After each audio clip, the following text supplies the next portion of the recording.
Hello, happy Thursday. I am Meredith and I am here with our message for the 6th of March 2025. We're using Mystical Peaks for our tarot deck today for our message. We have the Sun in Pisces, the Moon is in Gemini, Venus is retrograde right now through April 12th. And we have a first quarter moon today at about 2:12 this afternoon, at least in this time zone. We also have the tea leaf reading cards on the table. Those will come at the end of the reading.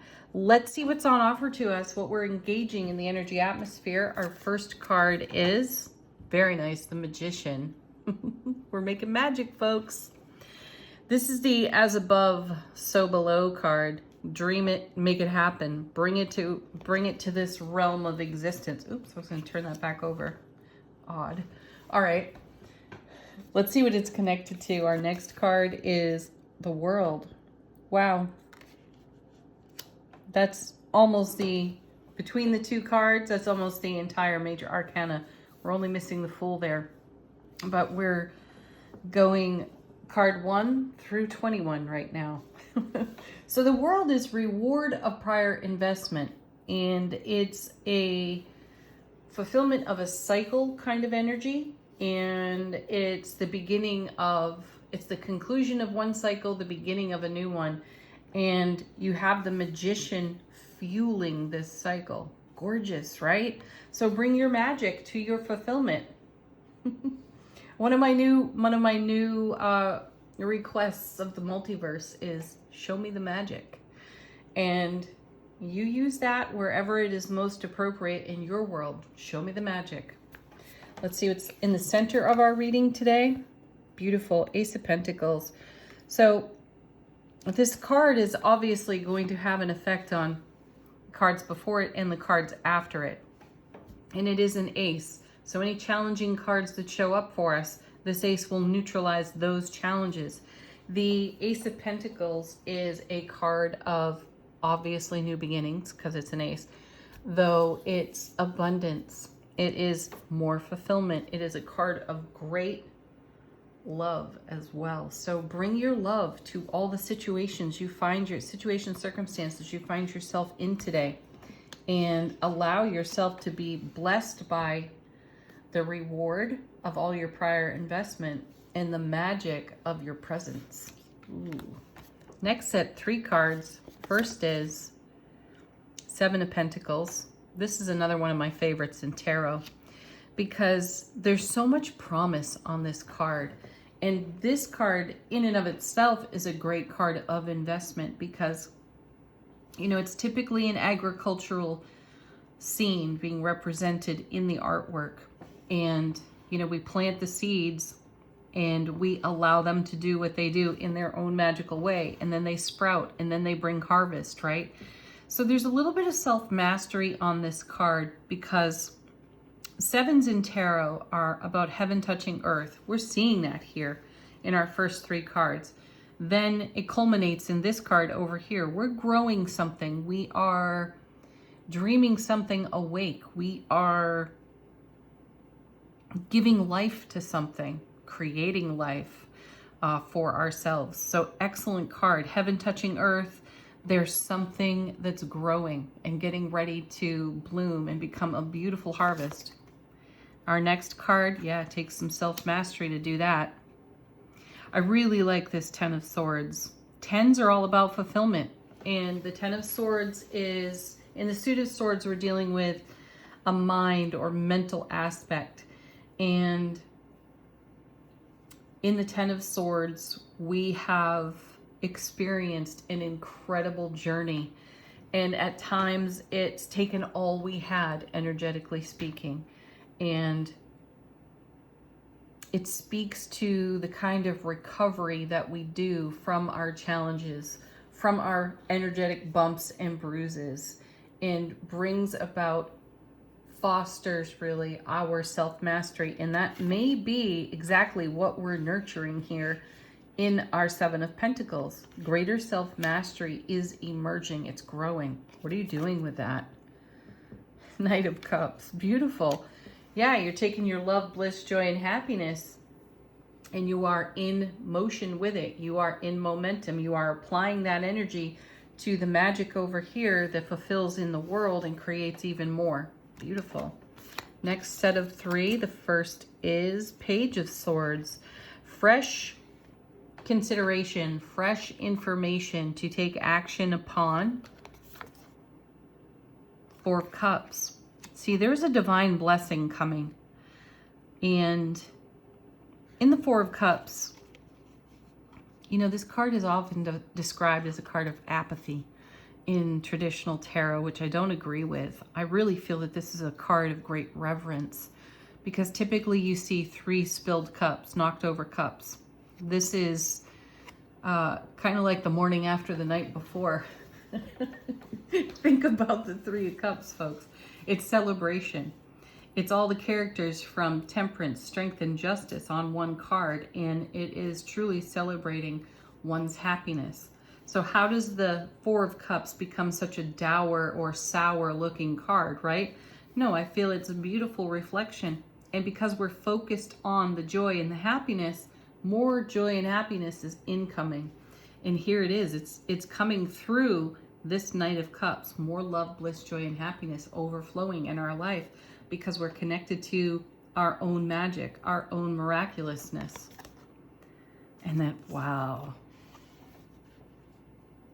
Now there's a gorgeous card, the Strength card, number 8 out of the Major Arcana. You know, I was contemplating this card the other day, and how, you know, we talk about this card in terms of having the courage to bring our vulnerability. There's also having the courage to maintain a level of temperance for our own powerhouse of energy. So consider this. We've seen the She-Wolf card, right? Out of the Angels and Ancestors deck, you know, the wild, untamed card. So consider that this beautiful, profound looking lion is the energy that exists within this very delicate looking young lady on the card. This energy is what is below the surface, and having the ability to courageously temper that and use that energy in a magical way that continues to create a long ripple effect, something we've been talking about this week quite a bit, is amazing. 10 of Swords, self-mastery, right? How do you keep an energy like this under wraps? Well, you don't really. You just allow it to be expressed with grace. So have the courage to be graceful with your powerhouse of energy and continue to nurture all the beautiful things that you, through your self-mastery, are giving birth to in the now through your love, bliss, joy, and happiness. Oof, that's gorgeous energy. Oh, I gave myself goosebumps. I love it. Bottom of the deck, what's happening behind the scenes? How is the universe helping us out? Our first card off the bottom. Whoa, there's the Devil card. Yeah, the Devil of Distraction, right? Is there room for distraction when it comes to the magic that you're making, to the love, bliss, joy, and happiness that you are creating with? Now look at this card. It's a very modern deck, and there are 2 people in their phones. How many times has this happened to you? How many times have you done this, rather? You're with some lovely, wonderful, dear people that you've made plans to be with. And then you're all together, and instead of talking, you're on your phones. What? Right.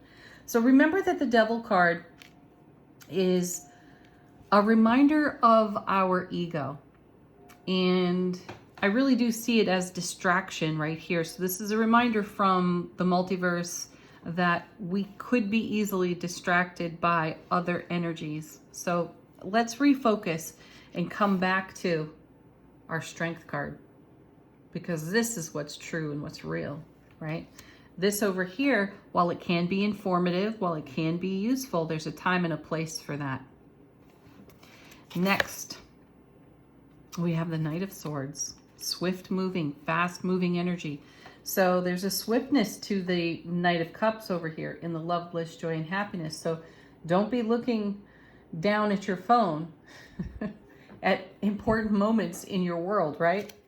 Then we have Six of Swords, because we're moving out of energies that no longer serve us.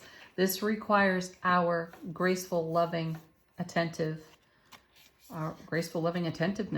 Then we have the Six of Wands. What a great card. Look at that. Victory, success, homecoming to one's heart space, right? 2 sixes right in a row there. And then last but certainly not ever least, look at this. The happiest card in tarot. There's the Sun, folks. Set down your phone at important moments, or whatever your distraction is. It may not necessarily be the phone.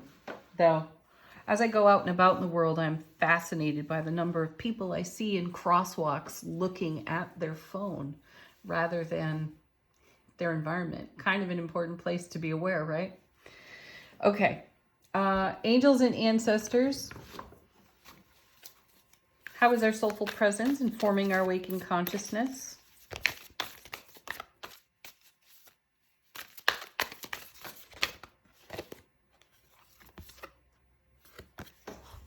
The Peacekeeper. Let go of the need to be right. Oh yeah. Are you a right fighter? Check that. Check that. Let go of the need to be right. Be in your own peaceful, soulful presence and continue to balance the scales of your own harmony. Beautiful. All right. Tea leaf cards.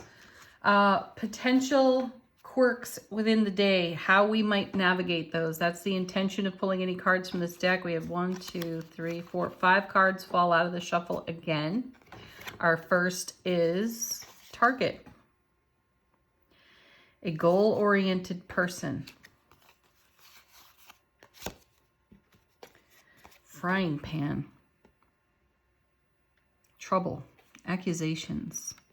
Ooh, are you the target of someone's accusations? Someone else's trouble?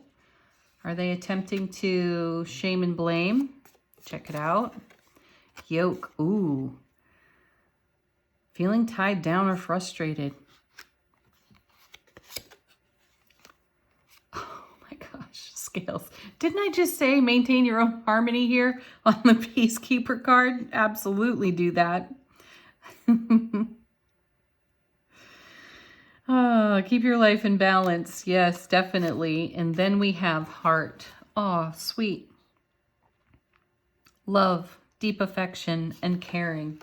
Absolutely what's required if you find yourself on the receiving end, being a target for someone else's accusations and potential emotional manipulation there. Maintain your harmony. Keep the balance. Keep the scales in balance for yourself, and maintain your sense of love and grace and inner peace. And you will see yourself through any potential challenging situation and be able to return anyone else's energy that they are directing at you back to them. All right. Have the best day ever, folks. Peace, love, joy, blessings. Namaste.